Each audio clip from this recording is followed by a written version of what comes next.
Toni Erdmann is a 2016 German film, and it was one of the most acclaimed films of 2016, which is saying quite something, because that was the year of Moonlight, which is generally regarded as being one of the best films of the entire decade.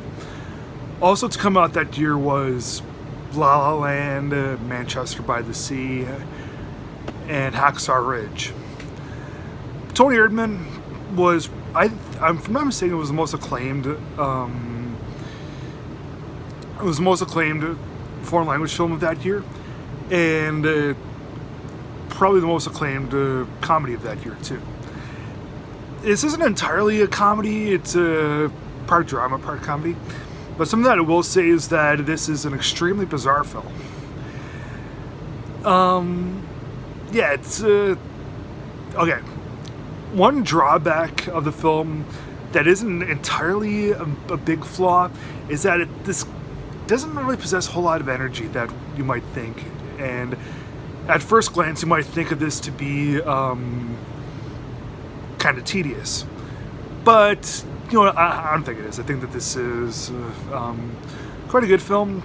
Yeah, its lack of energy can turn some people off.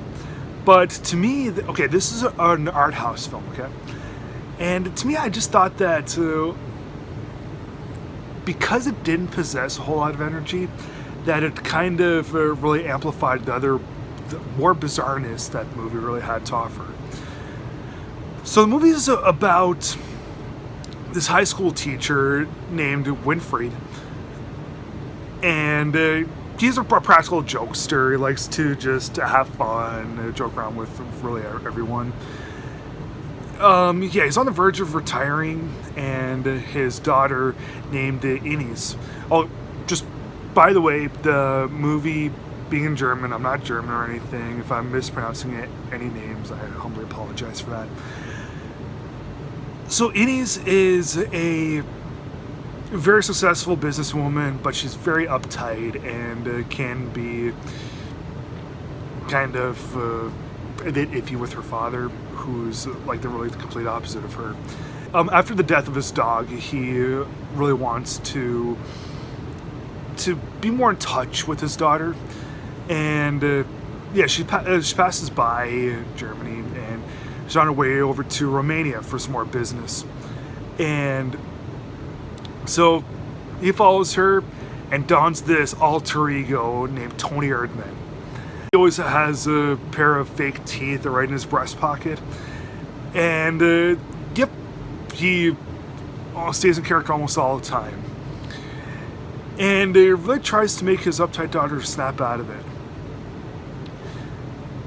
We get a lot of Ines in the work environment. A lot of the movie is dedicated to that, and oddly enough, the movie actually does quite a good job of making her work things seem pretty interesting.